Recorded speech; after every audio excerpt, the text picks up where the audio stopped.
আসসালামু আলাইকুম দর্শক, সবাই কেমন আছেন? রাশেদাস কুকিং স্টুডিওর আরও একটি নতুন এপিসোডে আপনাদের সবাইকে ওয়েলকাম। আজকে আমি আপনাদের সঙ্গে শেয়ার করব ছানা পোড়া মিষ্টির একটি রেসিপি। বাহিরটা ক্রিস্পি আর ভেতরটা একদম নরম, মুখে দিলে মিলিয়ে যাবে এমন একটি মিষ্টি যদি ঘরে তৈরি করা যায়, তাও আবার ঘরে থাকা সাধারণ কয়েকটি উপকরণ দিয়ে, তাহলে তো বাইরে থেকে মিষ্টি কিনে আনার কোনো প্রয়োজন নেই। ঘরে তৈরি করা এই ছানা পোড়া মিষ্টিটা যে কতটা মজার, সেটা ঘরে না বানালে কিন্তু একদমই বোঝা সম্ভব না। তো আশা করছি আজকের এই রেসিপিটি আপনাদের অনেক ভালো লাগবে, আর ভালো লাগলে কিন্তু আমাদের ইউটিউব চ্যানেলটি সাবস্ক্রাইব করতে ভুলবেন না। তো চলুন আর বেশি কথা না বাড়িয়ে রেসিপিটা দেখে নেওয়া যাক।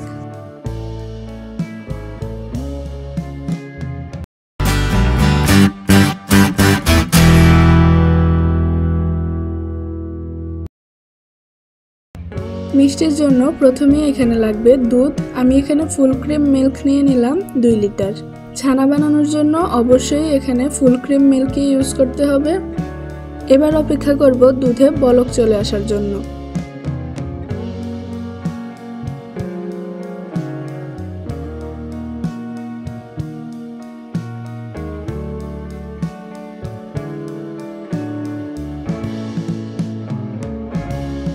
বলক আসার পর চুলাটা বন্ধ করে আমি 2 থেকে 3 মিনিট অপেক্ষা করব। এরপর আমি এখানে দিয়ে দিব 2 টেবিল চামচ পরিমাণ লেবুর রস।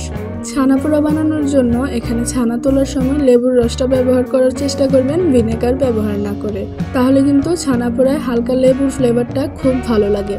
2 টেবিল চামচ লেবুর রস দেওয়ার পরেও যদি ছানাটা না ওঠে, তাহলে আরও 1 টেবিল চামচ লেবুর রস দিয়ে দিতে পারেন।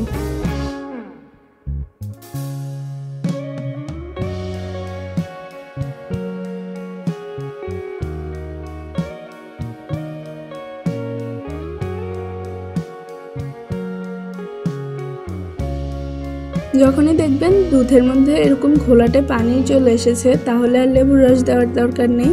এই পর্যায়ে 2 থেকে 3 মিনিট ছানাটাকে রেখে দিতে হবে।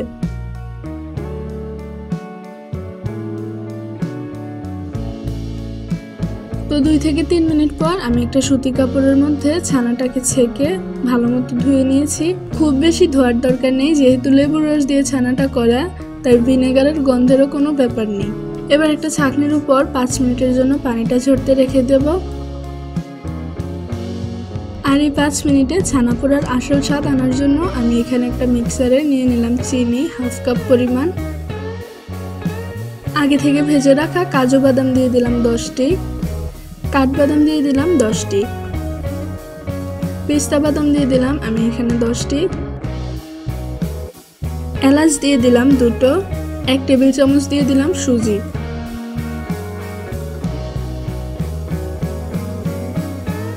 এবারে সবকিছু খুব ভালো মতো পাউডার করে নিতে হবে।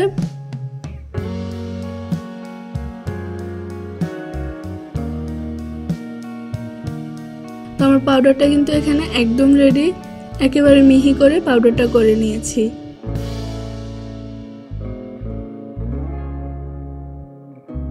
এবার একটা পাত্রের মধ্যে আগে থেকে তৈরি করে রাখা ছানাটা নিয়ে নিলাম।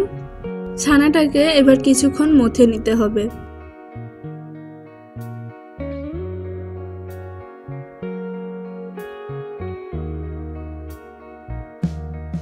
ছানাটা যাতে একদমই দানাদার না থাকে সেইভাবে মথে নিচ্ছি।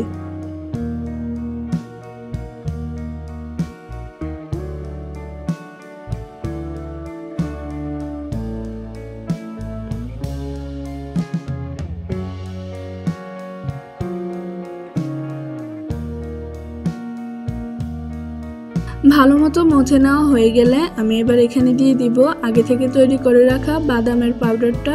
এই বাদামের পাউডারটা কিন্তু আপনারা চাইলে এমনিতে দুধের সঙ্গে মিশিয়েও খেতে পারবেন। এটা খেতে কিন্তু অনেক মজা হয়ে থাকে। আমি এখানে 3 ভাগের 2 ভাগ পরিমাণ বাদামের পাউডার দিয়ে দিলাম।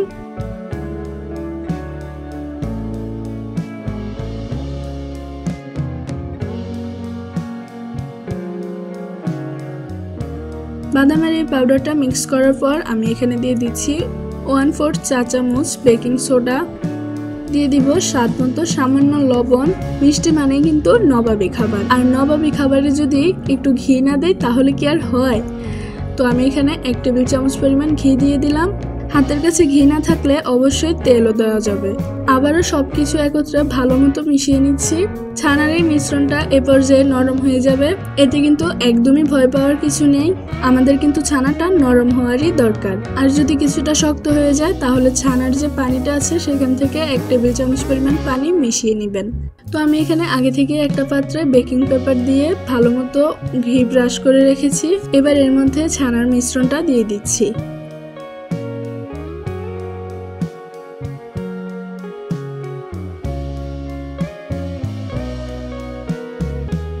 ছানার মিশ্রণটা দেওয়া হয়ে গেলে খুব ভালো মতো এটাকে সমানভাবে স্প্রেড করে দিতে হবে।